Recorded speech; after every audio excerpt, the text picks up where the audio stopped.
What's up, guys? Big Papa Drock back with another Raid Shadow Legends video. And guys, this is one of the biggest raid things I have seen in literally years. And I cannot believe I never do news.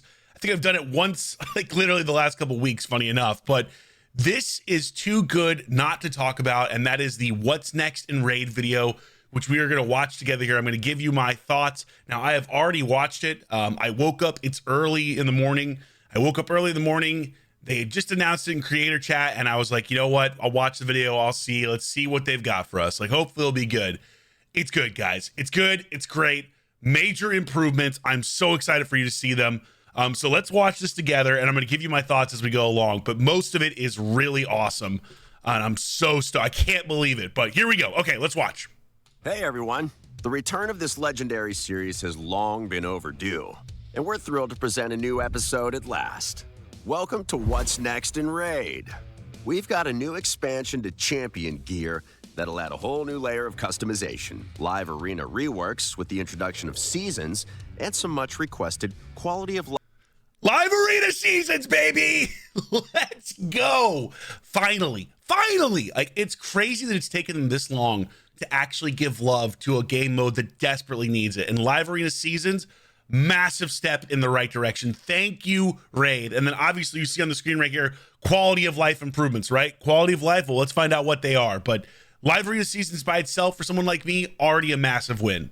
Life updates. We're talking background multi-battles, super raids for the campaign, and instant Hydra battles. Did you hear that? Instant Hydra battles. Instant Hydra battle, guys. Thank you, God. Finally. Think about how much time you might spend on Hydra, or how you have to leave it there for hours. This is such a major W. I am so stoked. Already we're starting off on a massive high note. Good work. And finally, a new challenge awaits all players, but we won't spoil it just yet. Watch this video to find out what it is. Now, let's get down to business. The first big feature we're showing off today is relics. These powerful new resources give you an insane amount of new customization options to suit how you play Raid. They can increase your champion's stats and provide abilities, new benefits that are similar to passive skills. For instance, a relic may grant a champion an emergency heal whenever their HP drops below 50%. It might enhance the efficiency of their turn meter manipulation skills, or it could enable a champion to place new and unique buffs. Sounds exciting, right? There's more though. Each relic comes with a specific number of sockets, which you can put gemstones into. Gemstones offer further improvements to relics, adding passive abilities into the mix. There's a ton here, from mitigating incoming damage to a chance at hitting twice with the default skill when attacking enemies under crowd control debuffs. All right. This is interesting because I wasn't expecting them to do something like this so soon. Like, the biggest thing with Raid and any of these gacha games is they constantly have to add more stuff to the game to keep people who are in the game interested, right? You can't just sit on your laurels. Now, Raid is a very complicated game. It is not a game you can just pick up and play. It takes literally, in my opinion, months from a brand new player picking the game up to understand what is going on. We are adding another large layer of complexity with relics. I honestly don't know how I feel about this. Like, in theory, yeah, it could be interesting for the long-term player to have more stuff to go into, but my biggest questions are, one, how are they monetizing this? That's always my biggest question, because anytime they introduce things like blessings or empowerment, it's all about trying to get more money, and that is the one thing that really has me kind of like, not another layer of things I have to collect in this game, right? So this is the one aspect of this video that I'm not particularly super enthused for, especially because there's already so much complexity within Arena in terms of RNG type stuff, and now we're adding even more stuff that we have to try to figure out or account for. It just becomes a little bit much. So for me, this is by far my least favorite thing that they're doing. Though it seems interesting, I just think it's a little bit too much. But anyway, just my thoughts. And so much more. Abilities from relics and passive abilities from gemstones will work together, so you can mix and match them to create bespoke champion combinations that suit your playstyle.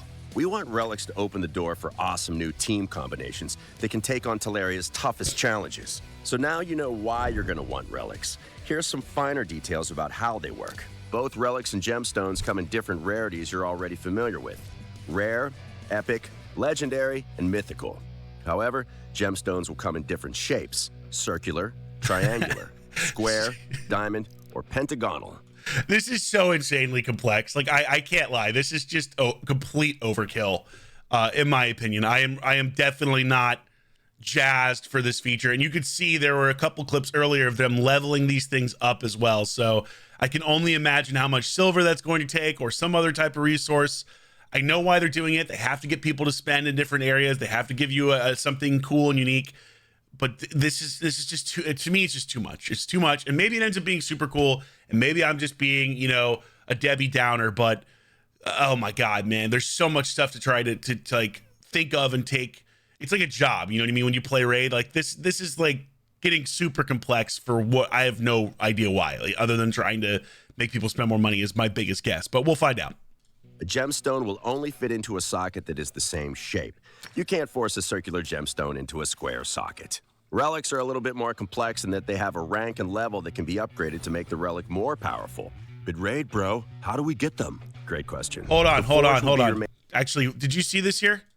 Let's go back. Look down here. Here we go. So this is a whole new resource to have to collect in order to upgrade this stuff. So I mean, like, oh God, it's so much. It's so much. Again, maybe I'm just being a hater, but it just seems like a lot. I'm really curious what you guys think. Are you excited for relics or not? Please let me know in the comments down below, because I am very curious if you're having the same reaction I am to this part of the video. Great question. The Forge will be your main source of relics, with crafting materials available in Live Arena, the Clan Shop, and other areas of the game. Each crafting material for relics belongs to a specific group and can be used to craft specific relics. Crafting relics will be different from crafting other gear, though. We wanted to keep up the customization, so we're allowing you to mix and match the crafting materials you use to craft relics. Mixing materials will affect the type and rarity of the relic you'll receive, and there's no limit to the rarity and type of materials you can combine when crafting relics. Keep an eye out for a dedicated guide coming soon, where we'll go into more detail about crafting relics. Moving on, we're making some tweaks to Live Arena, starting with the introduction. All right, before we get into this, which is by far one of my favorite parts of this video. Okay, cool that it's crafted, right? So they're saying you're gonna get most of your materials from crafting relics, but obviously there are things you have to do in order to craft. So I think there's just a lot of questions around relics as to how good they end up being, or if they just end up being overly complex. That's kind of my thought process right now. Like I said, by far my least favorite thing that they've announced, and this is one of my favorite things. Live Arena Seasons. All right, let's go. Thank you. Introduction of Seasons, a rework of the gold tiers to give players a different type of challenge. Before you get to gold tier, though, we're increasing the amount of points you gain per victory in silver tier, and decreasing the inactivity penalty to just 1 point per day. Yes, thank you. So smart, man. Give people a reason to want to play this stuff, right? Yes, this is the kind of stuff that we desperately need in the game. Quality of life improvements. And I know a lot of people hate Arena, and I get it, because it can be very frustrating when you're not a big spender, but still, make it more enjoyable. This is the kind of stuff you need to do. Once you hit gold tier, though, that's it. You're in the big leagues and can't drop out again. As for the changes, Live Arena Gold Tier is becoming a seasonal league. There'll still be regular rewards like 2 new variable gear sets and materials to craft relics. Details are thin on the ground right now, but you can expect a more detailed update highlights video in the future when we're ready to release this feature. Next up. So this is really interesting. So they're really making you play Arena in order to get these relics. Like, they are doubling down on people having to play Arena to improve other areas of the game. I don't know how I personally feel about this, because I think for someone like me, it's like, whatever. Yeah, Arena is something I enjoy. I'll play it for the most part. But if you are someone who hates Arena, and I would say the majority of players in Raid hate Arena, this is probably the one aspect where you have to think, oh man, why are you giving me more reasons to do something I don't want to do in order to improve my teams, right? That's maybe the downside of this. And I think the way that they alleviate that is continue to improve Arena and make it more fun for people of every, skill or spend, to be more honest, spend bracket. Like, get better at matchmaking, give people the ability to friendly battle, give people the ability to do tournaments, give content creators the ability to do tournaments. That's the way that they're going to make this stuff more enjoyable and a reason for people to stick around. If they don't do that stuff while they're forcing people to play this, they're going to continue to alienate their base. And that is, I think, at the end of the day, going to be a problem down the road. But it's something worth mentioning, right? Because they really are funneling people in to playing live arena. And again, I think it could be an extremely entertaining part of the game when it's done correctly, but there's still so many things that have to be improved about the overall balance of things in live arena, like polymorph, which is still a problem in my opinion. Yes, I know. And then also just the fact that, you know, it's not fun getting clapped over and over and over again. And I think that's most players' experiences. So just something to consider. But again, for me, live arena seasons by itself, a massive, massive win. Making the penalty less for lower level players, a massive win. This is the stuff that should have been done months ago, but I'm so glad it's finally happening. We're talking about quality of life updates, and we're prioritizing feedback from the community to deliver a few things that should help you save time in Raid. The first feature we're working on is background multi-battles. With so much to do in Raid, we're giving you the option to run your multi-battles in the background while Raid is open. You'll be freed up to sort your artifacts, test out new gear combinations on your champions, and handle other account logistics. Off the back... Super cool. I mean, like, I wish they would have just given us the ability to make stuff instant instead. Like, that's kind of how I would handle it. But hey, you know what? This is the next best thing. And I think we all know how extremely frustrating it is to have to run battles in a dungeon or battles in Doom Tower and not be able to do other stuff at the same time. So at least this is a step in the right direction and is definitely a welcome improvement. So cool. Awesome. Of that, we're also working on enabling super raids in the campaign. Imagine running Nightmare Stage 12-3 in the background with super raids enabled while getting your artifacts ready for your newly upgraded champions. Sweet, sweet synergy. Finally, we're working hard to bring instant battles to the Hydra. There's not much to say yet, but keep an eye on the news. We'll share something as soon as we can. Instant Hydra battles, thank you, God. Thank you, God. I have asked for this personally for a long time. This is such a time-consuming game mode. Now, here's the problem. Like, instant Hydra battles, incredible. The fact that they still aren't fixing Hydra correctly, not so great. And obviously the community has been more upset about this kind of stuff than anything that I've seen in the last like 6 months. I mean, people are pissed, understandably so.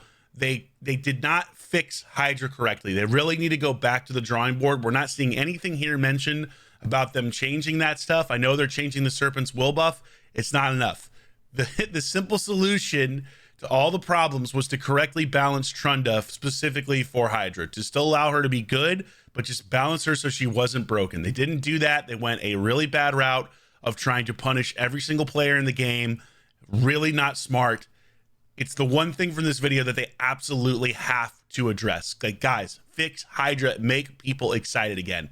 Instant Hydra battles, incredible. That's a win. But give people a reason to want to play the game mode again, you know? And that's not all.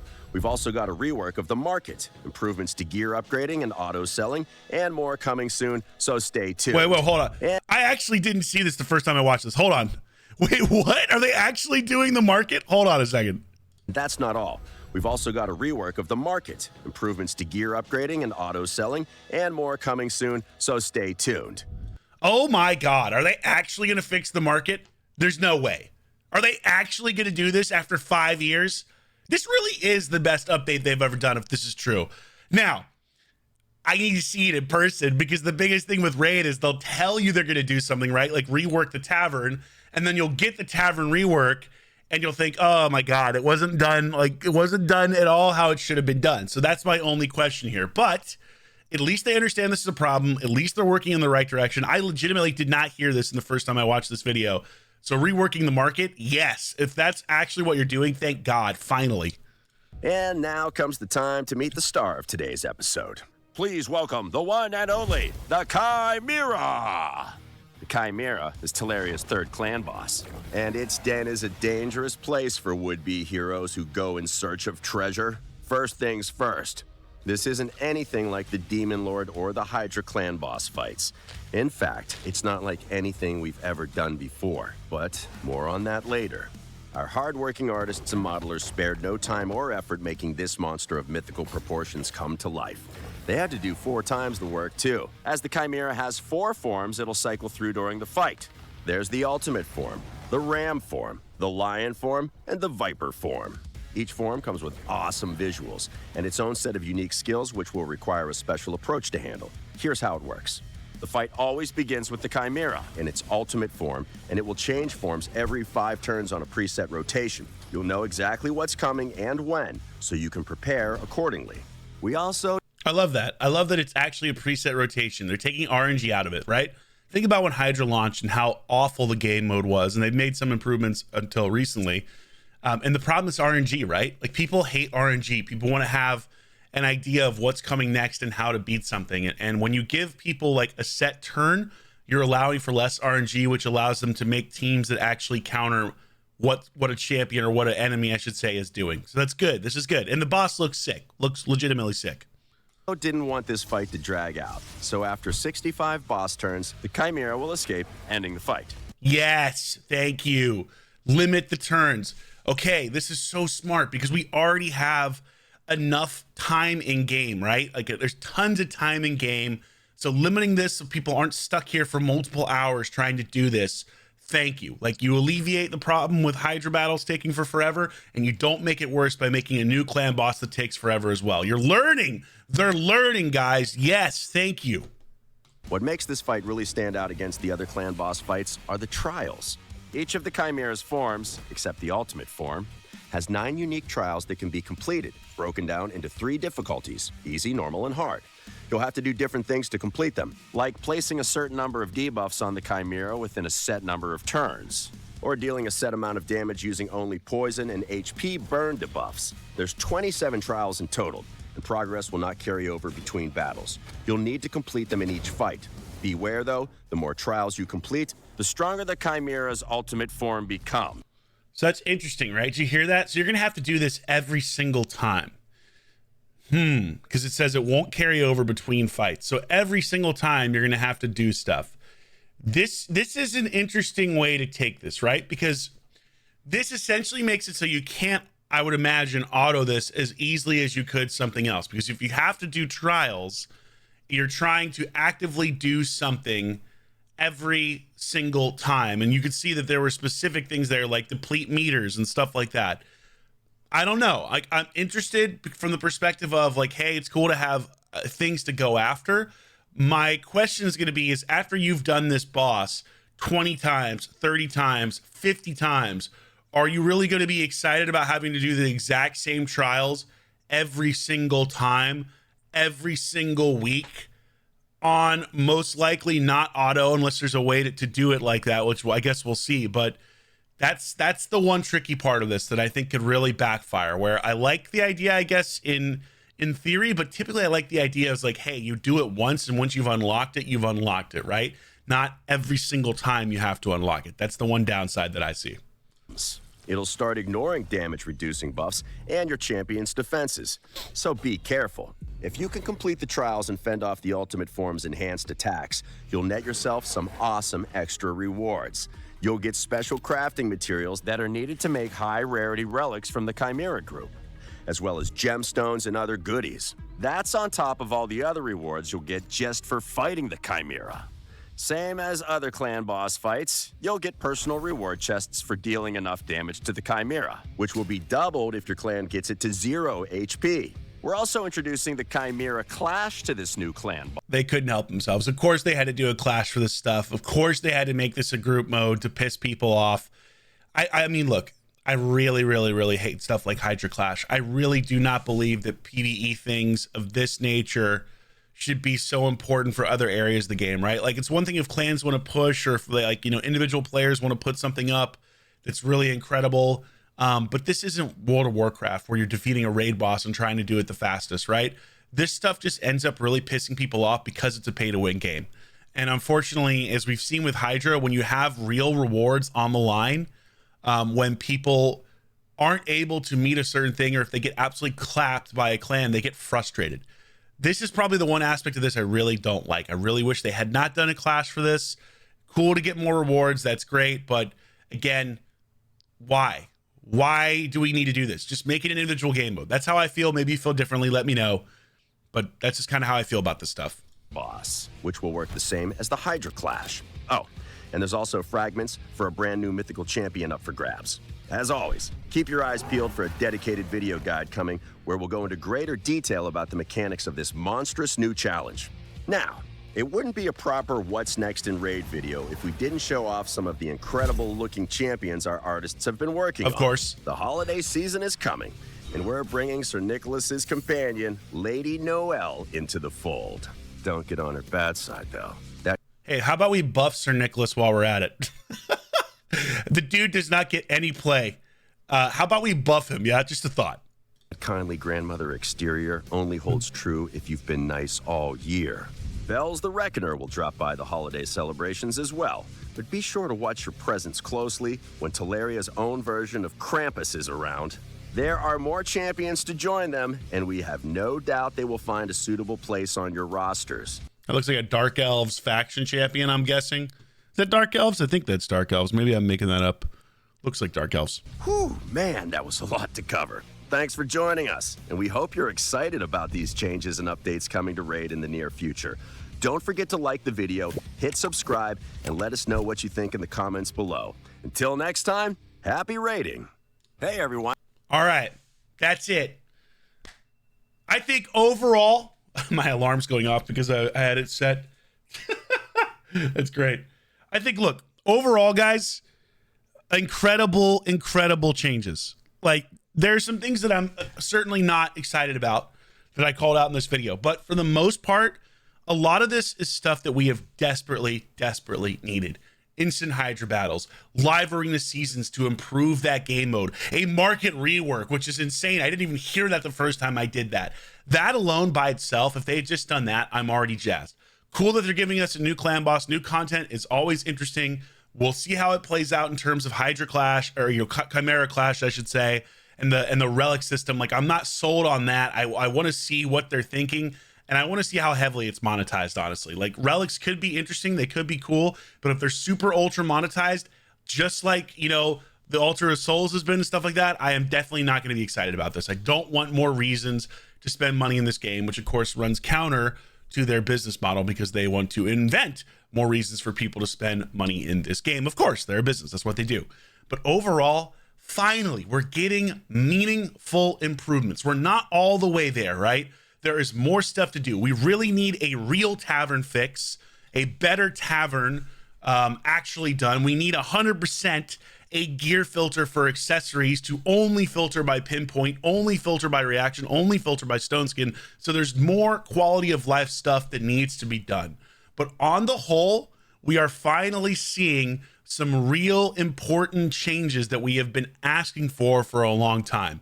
Awesome. Great update, Plarium. Overall, sounds incredible. Now let's hope that the implementation is as good as the video makes it sound, because that is always the biggest question with Plarium is, how is this implemented? How is it actually done? Is it done what I would call the quote unquote right way, or is it done kind of not 100% half-baked, right? And there are lots of examples of this, from the Tavern to Siege to other game modes, even Live Arena in some ways, where they arrive without all the features that they need and they're just shoved out the door, and then they're not addressed sometimes for years after they're introduced. So that is my one biggest concern. But on the whole, from what we've seen announced, this is a major win. Thank God. Raid desperately needed it, because it has certainly not been a happy time around here. Anyway, guys, let me know what you think about this update. Again, I never do news, so I'm really curious to see how this video does. If you like this, awesome. If you got enough people doing news, by all means, tell me that. I almost never do news, so it's just hilarious. In the last couple weeks, I've actually done 2 of these videos announcing stuff, but this one was too good not to talk about, not to do a reaction to. So anyway, let me know if you enjoyed the content. Thank you so much for watching. Hope you have a wonderful day. I'm going to drink some more coffee and then get ready for the workday. But I will see you soon. Big Papa Drock out.